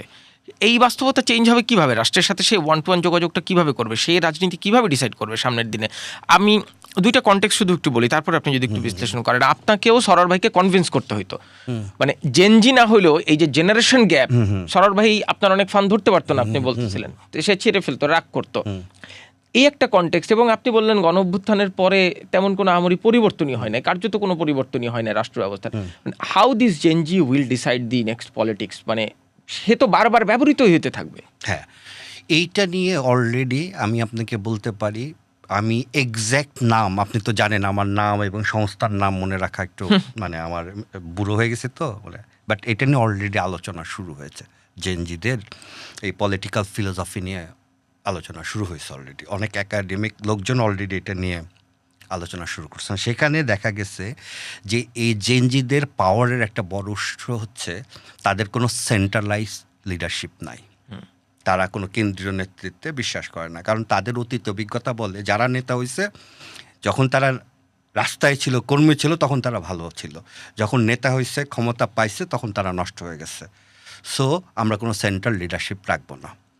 কিন্তু এটার আবার একটা খারাপ দিকও দেখা যাচ্ছে। তোমার যখন কোনো সেন্ট্রাল লিডারশিপ নাই, তাহলে তুমি পরে মানে বিপ্লবের পরে ডিলারকে কে কার সাথে ডিল করবে, রাষ্ট্র কার সাথে কথা বলবে, কাটার মধ্যে কে গিয়ে বসবে।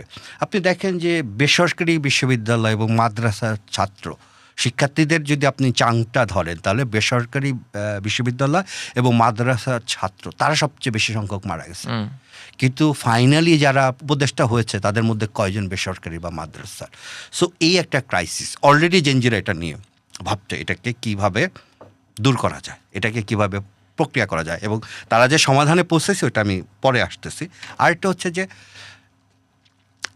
দাবি এবং সমাধান দুই জিনিস। যেমন আমি বললাম যে আমি দুর্নীতিমুক্ত বাংলাদেশ চাই, জেনজিরা এই ব্যাপারে ক্লিয়ার যে দুর্নীতিমুক্ত বাংলাদেশ চাই, চুরি করা বন্ধ করতে। ওরা অবশ্য দুর্নীতিমুক্ত বাংলাদেশ চাই বলে না, ওরা চুরি করা বন্ধ, এই টাইপের কিছু, চুরি বন্ধ করো, মুক্তমুখে চোরটা চাই না। আচ্ছা, চোরটা তুমি চাও না, তাহলে দুর্নীতিমুক্ত বাংলাদেশ যদি করতে হয়, এটা তো ম্যাজিক না যে আমি বললাম এটা মানে দুর্নীতিমুক্ত বাংলাদেশ হয়ে গেল। ব্যাপারটা তো এরকম না যে আমি বললাম আর দেশ দুর্নীতিমুক্ত হয়ে গেল। এটার জন্য একটা প্রক্রিয়া আছে, হয়ে যাবে না। এটার জন্য একটা প্রক্রিয়া আছে। কে ডিসাইড করবে যে কোনটা দুর্নীতি কোনটা দুর্নীতি না? কে এটা এক্সিকিউট করবে? কে আইডেন্টিফাই করবে? কে বিচার করবে? কাকে বিচার করবে? এই বিচারের আওতায় কে পড়বে? মানে দুর্নীতি কি আমি মন্ত্রী পর্যন্ত গিয়ে থেমে যাব, নাকি প্রধানমন্ত্রী পর্যন্ত যাব? ঠিক আছে, আমি কি দুইটা ছোটোখাটো শিল্প গ্রুপে থেমে যাব, নাকি বড় শিল্প গ্রুপে ধরবো? আবার বড় শিল্প গ্রুপকে যদি আমি দুর্নীতির জন্য ধরি, তাতে করে যে একটা ব্যবসায়িক সংকট বা অর্থনৈতিক সংকট তৈরি হবে, সেটা মোকাবেলা করার সামর্থ্য রাষ্ট্রের আছে কিনা, এগুলো নিয়ে অলরেডি কাজ হচ্ছে।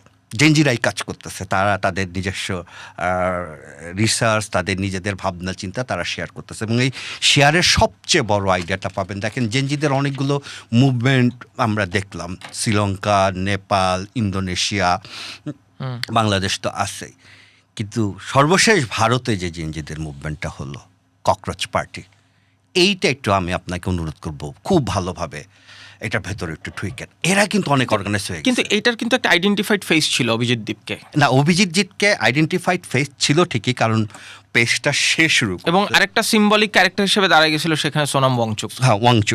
দেখেন, ওয়াংচু, এই জায়গাগুলো, ওয়াংচু যে অনশন ভাঙলেন, জেনজিরা খুশি না এতে। জেনজিরা চেয়েছিল যে ওয়াংচু অনশন ভাঙুক, হাঙ্গারি স্ট্রাইকটা বন্ধ করুক, কিন্তু জেনজিরা চেয়েছিল যে হাঙ্গারি স্ট্রাইক ওয়াংচু যেভাবে ভাঙলেন, মানে সরকারের হস্তক্ষেপে বা মন্ত্রীদের অনুরোধে, এটা জেনজিরা পছন্দ করে না। জেনজিরা বলতে তাই মিস ইন্টারপ্রেট হয়ে গেল যে সরকারের আশ্বাসই করলো। তার আগে তো আমরাই বলছি যে ভাই তুমি অনশন কইরা যদি এখন মইরা যাও আমাদের কি হবে, আমরাই তো বলছি, তা তুমি কেন করলো? অলরেডি এটা নিয়ে প্রচুর, আপনি টুইটে দেখবেন যে এটা নিয়ে প্রচুর আলোচনা হচ্ছে।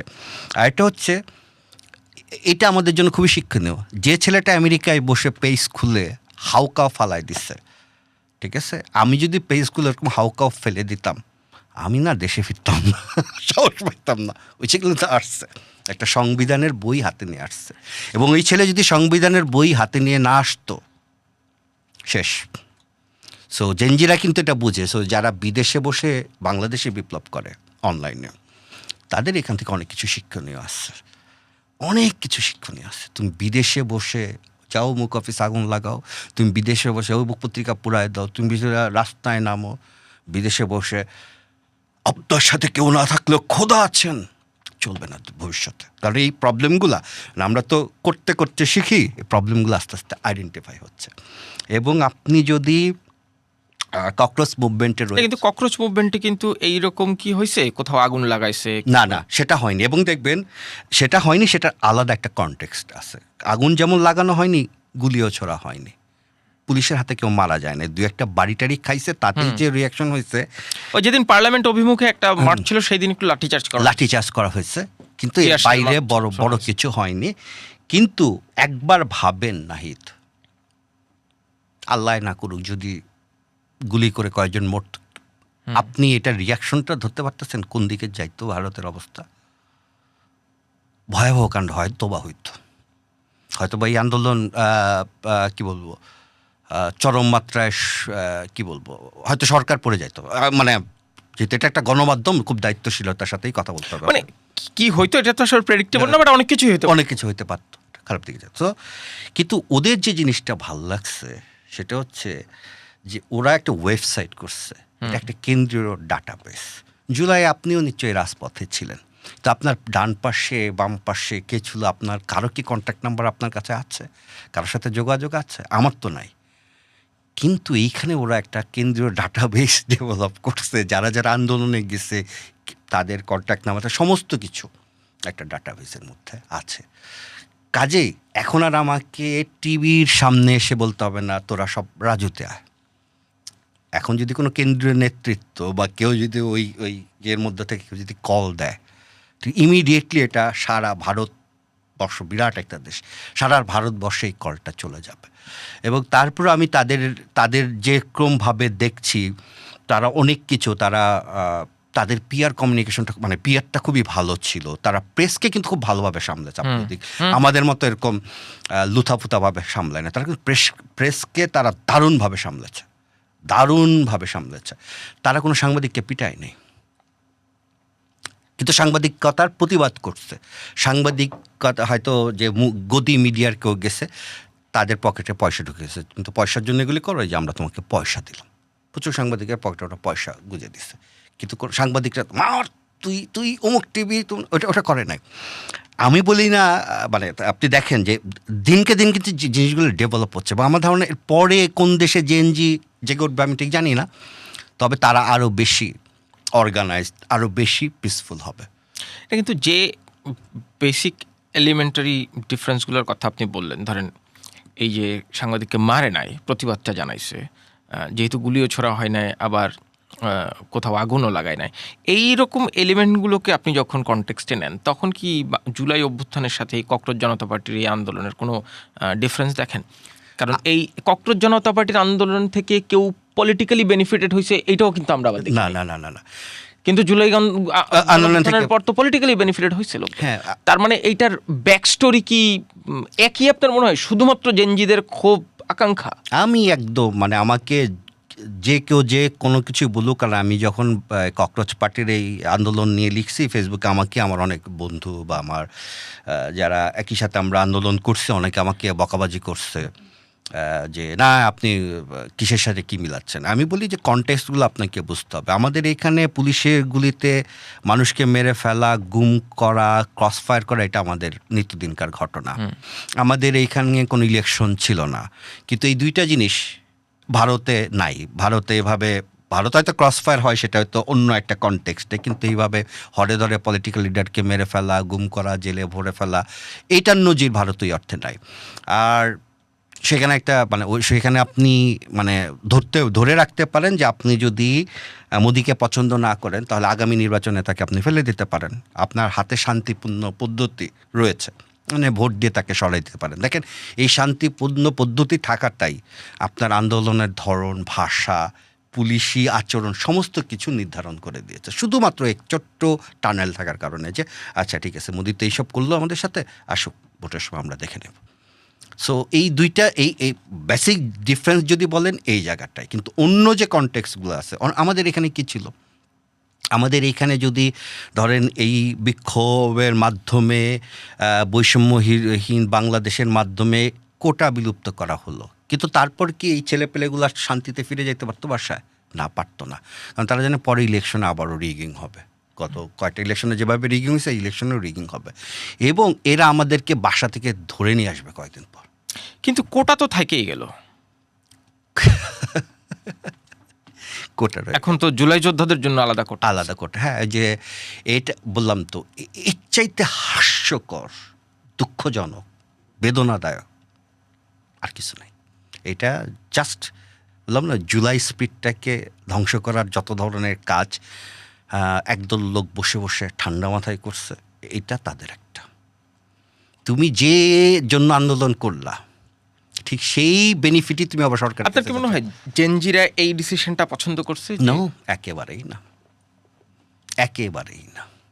আপনার কি মনে হয়, ধরেন আমাদের চক্ষু হাসপাতাল নাকি যেন একদল পোলাপান দখল করে রাখছিল, আপনার কি মনে হয় যে এরা আন্দোলনে ছিল?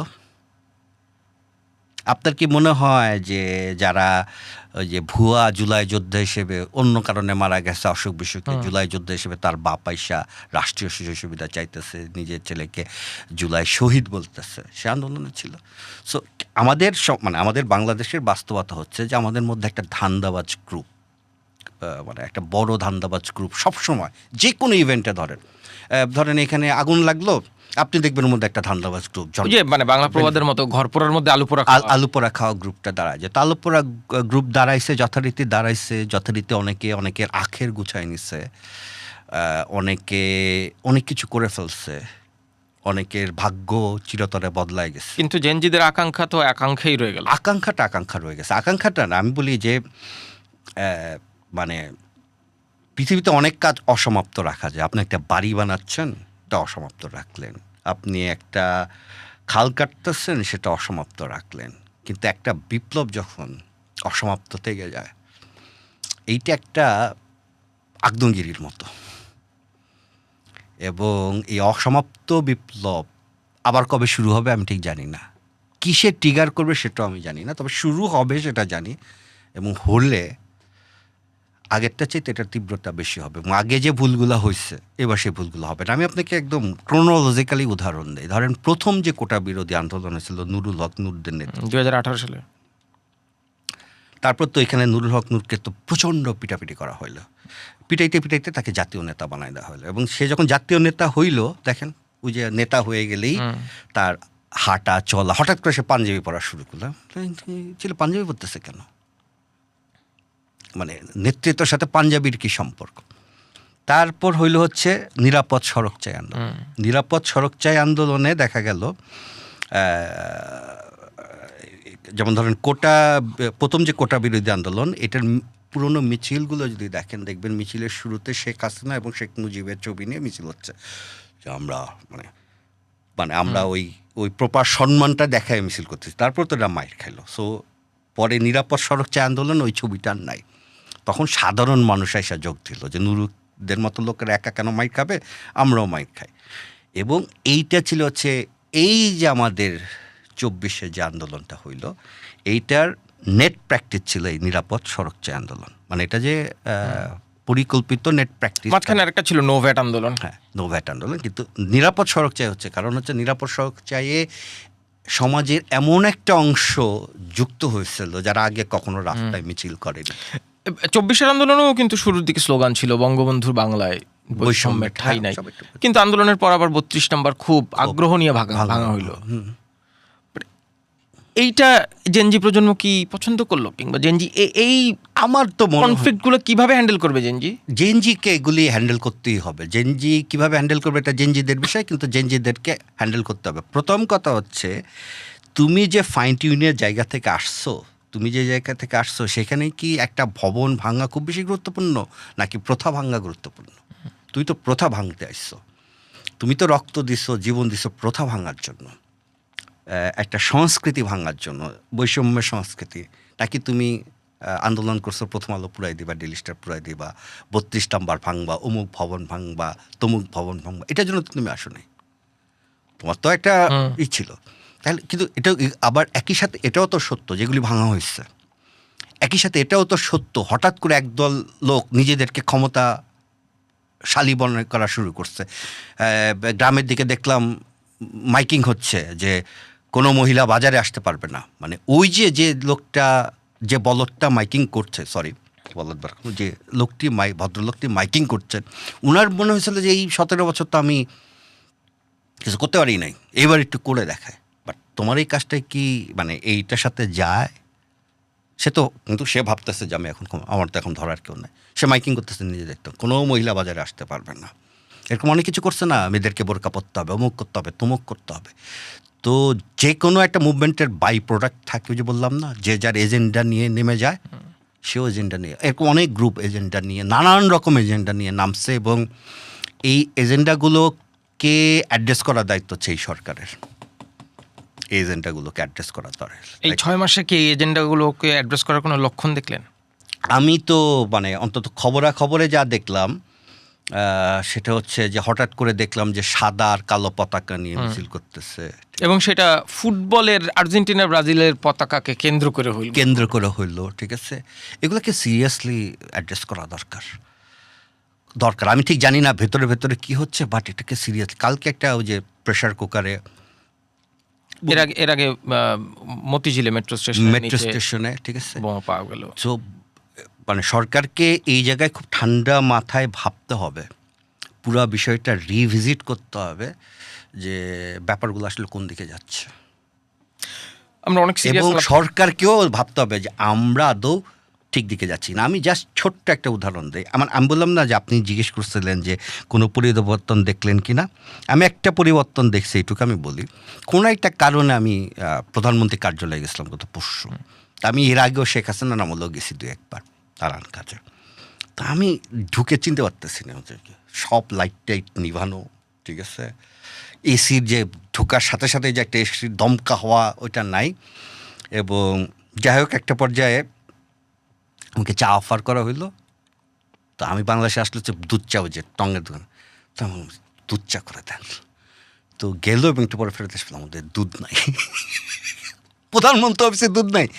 হোয়াট ইজ দিস বলে, তো যে আর কি সে বললো যে, আমি তার নামটা না বলি, যে তারেক সাহেব ওই বাজেট কেটে দিচ্ছেন, বলছে যে আমার যে বয়স বা আমার যে এই বয়সে মানে বোধহয় প্রতিদিন বোধহয় কয়েক হাজার টাকা বাজেট আসতো ওই চায়ের দুধের জন্য, যে দরকার নেই এটা। তো এইদিকে দেখলে দেখা যায় যে একটা পরিবর্তন আসছে। মাঝখানে একজন এমপি সাহেবের সাথে দেখা হইলো, হাসনাত আবদুল্লাহ। আমি যেহেতু হাসনাত আবদুল্লাহর নাম বলতেছি, এই ছেলেটার নাম বলে কি সাইদ আবদুল্লাহ।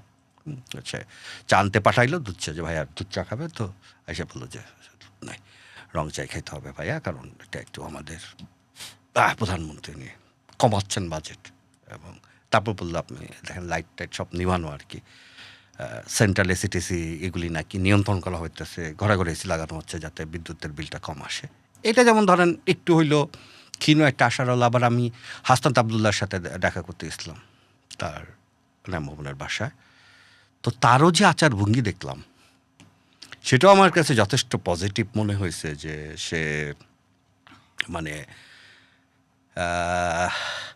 সে চুরি করা ধান্দায় আছে বলে এখন পর্যন্ত মনে হচ্ছে না। আমিও তাকে বলছি, ভাই একটা কাজ করো, তোমার অনেক বন্ধুবান্ধব কিন্তু অনেক বদনাম কামায় ফেলছে এই তত্ত্বাবধায়ক সরকারের, মানে সরি ইন্টারিম গভর্নমেন্টের আমলে। এবং এই মানে একটা লোক চুরি করছে, ওয়েস্টার্নে গিয়ে মাংস খাচ্ছে, এটা আমার কোনো সমস্যা নেই। মানুষই চুরি করে, পশু পাখি তো চুরি করে না। আমার সমস্যা হচ্ছে যে সে চুরি করার কারণে সাধারণ মানুষ, ইয়াং জেনারেশনকে গালি দিচ্ছে। যে মানুষটা 5ই আগস্টের পর 6ই আগস্ট, 7ই আগস্ট, 8ই আগস্ট পর্যন্ত বলছে দেখেন আমাদের পোলাপানরা আমরা বকাবাজি করছি না, এরা কিন্তু দেখাই দিচ্ছে এরাই আসল খাঁটি, ঠিক আছে, ওরা পড়ালেখা করুক বা না করুক এরাই ভালো। এই মানুষজনই এখন অন্য আছে, দেখছো সব চোর, এই কোনো পার্থক্য নাই, সব চোর।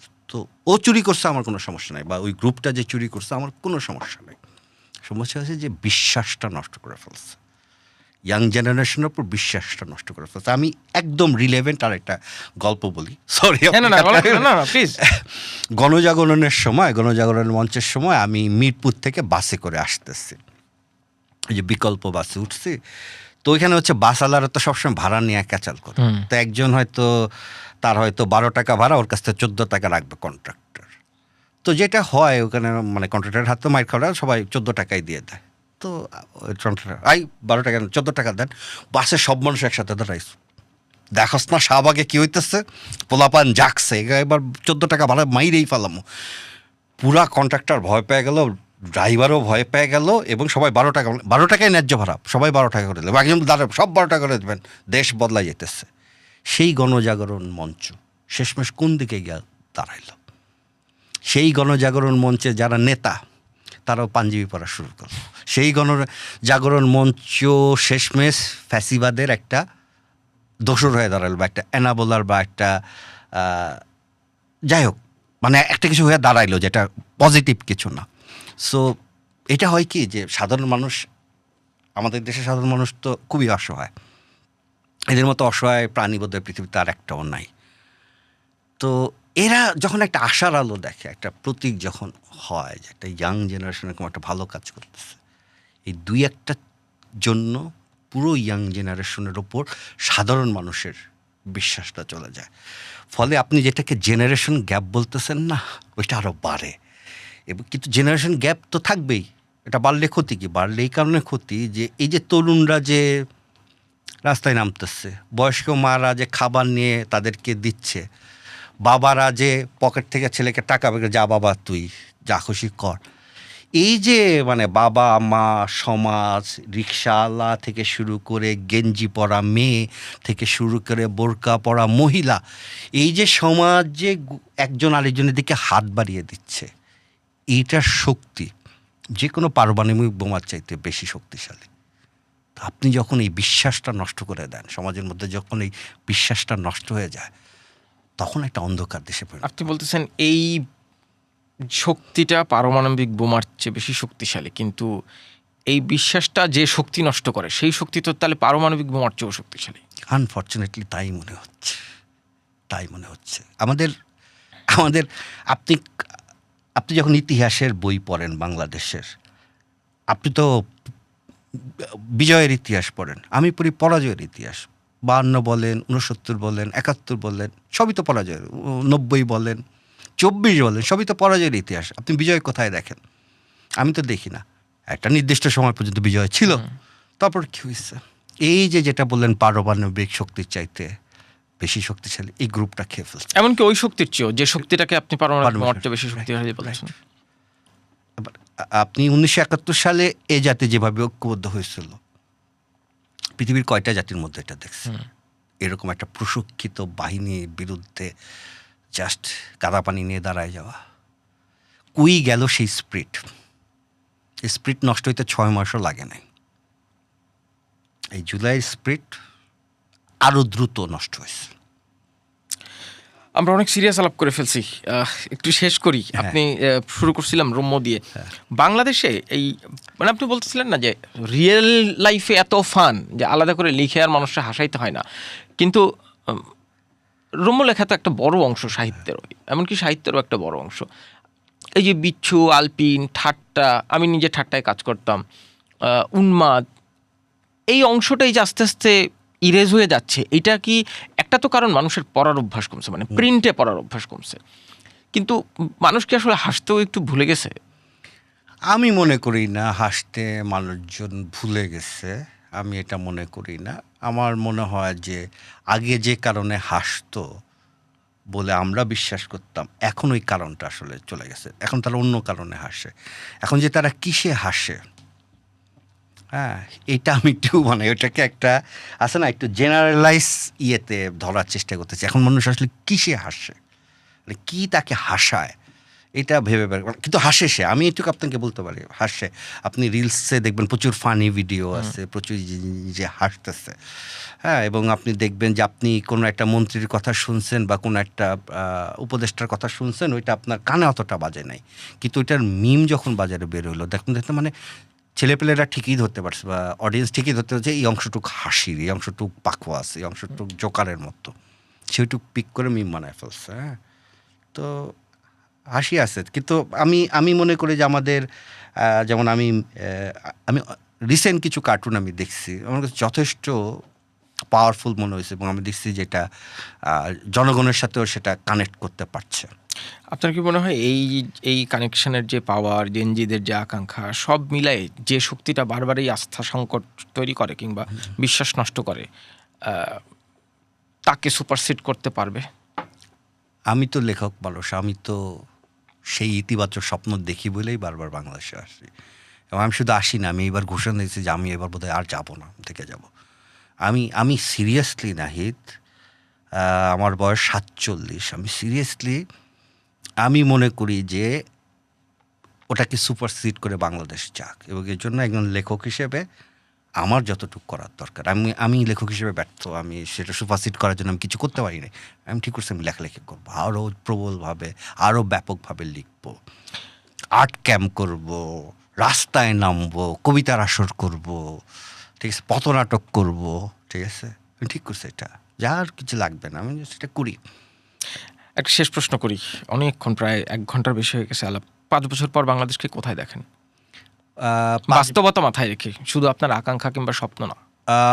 যদি এইভাবে চলে 5 বছর পর বাংলাদেশ একটা বিধ্বস্ত দেশে পরিণত হবে, কারণ সমাজে প্রচুর বিভাজন। এমনকি যদি আপনি বলেন জুলাইয়ের পক্ষ শক্তি, তারাও অলরেডি বেশ কয়েক ভাগে ভাগ হয়ে গেছে, এবং একদল আরেক দলের প্রতি কাদা ছোড়াছুড়ি করতেছে। যদি এইভাবে সামাজিক এবং রাজনৈতিক বিভাজন চলতে থাকে, আর আরেক দিকে দেশের মূল সমস্যার দিকে যদি কেউ নজর না দেয় তাহলে 5 বছর পর বাংলাদেশ অতল গহ্বরে চলে যাবে। এটা কোনো মানে লুকাছাবার কিছু নাই, মানে এটাতে খুব ভয়ঙ্কর একটা কিছু হইতে পারে, মানে চলতে পারে। মানুষের হাতে যখন খাবার থাকবে না, তার মোরালিটি যখন ধ্বংস হয়ে যাবে, সাধারণ মানুষ যখন চুরি করাটাকে আর চুরি বলে মনে করে, হ্যাঁ চুরি তো সবাই করতেছে, আমি করতেছি। আপনি দেখবেন অলরেডি কিন্তু আমাদের মধ্যে এই বাসনা চলে আসছে। আমি কিন্তু আমার অনেক আত্মীয় আছে বলে যে তুই এত বিখ্যাত লোকদের সাথে যে ঘোরাঘুরি করস, তুই একটা সরকারি কাজ বাই করতে পারছ না, টেন্ডার বাই, মানে তারা এটাকে চুরি মনে করতেছে না। দেখ কোনোভাবে 400-500 কোটি টাকা বানাই না যায় কিনা, আমরা বলে কিন্তু এটা একবার বানাইতে ফেললে লাইফ সেট। তো মানুষ আর এখন দুর্নীতিকে দুর্নীতি মনে করছে না। তো আমাদের এক ধরনের সামাজিক অবক্ষয় চলে আসছে অলরেডি। এইভাবে যদি বিভাজন অবক্ষয় যদি চলতে থাকে 5 বছর পর খুব খারাপ অবস্থা হবে। কিন্তু এর মধ্যে যদি যারা একবার ঘুরে দাঁড়াইছে এবং যারা একবার নিজেদের শক্তি টের পেয়ে গেছে যে আমরা তো শেখ হাসিনার মতো মানুষকে ধাওয়া দিয়ে দেশ থেকে বের করে দিছি, এই কথাটাই আমি বলবো যে ধাওয়া দিয়ে দেশ থেকে বের করে দিছি, আমরাই বের করে দিচ্ছি। তাইলে আমরা এরপর যে আসুক তারাও ধাওয়া দিয়ে বের করে দেব। এবং যতক্ষণ পর্যন্ত না ধাওয়া দিয়ে সবাইকে সব অপশক্তিকে বের করে দিয়ে দেশটাকে পরিষ্কার না করতে পারছি, ততক্ষণ আমরা থামবো না। হয়তো এই দেশটা অনেক ভালো হয়ে যাবে। কি হবে শেষ পর্যন্ত আসলে সময় আমাদেরকে বলে আসি। ফেন্তাজ রবি, আপনাকে অসংখ্য ধন্যবাদ। বিষয়ে আলাপ করলাম, আমরা নিশ্চয়ই আপনার সাথে আরও আলাপ করবো সামনে। কথা বলছিলাম লেখক আসিফ ফেন্তাজ রবির সাথে। 5 বছর পর বাংলাদেশ কোথায় দাঁড়াবে, যদি এইভাবে চলে তাহলে বাংলাদেশ একটা বিধ্বস্ত দেশ হবে, আর যদি এইভাবে না চলে, যদি রাষ্ট্র, সমাজ, পরিবার এবং এই জেনজি প্রজন্ম তারা যদি নিজেদের প্রয়োজনটুকু বুঝে ঠিক রাস্তায় যায়, তাহলে হয়তো বাংলাদেশ সেই আকাঙ্ক্ষার বাংলাদেশ হবে। তবে সময় বলবে বাংলাদেশ কোথায় যাবে। আপনাদের সবাইকে ধন্যবাদ পডকাস্ট কথা চলুক দেখার জন্য।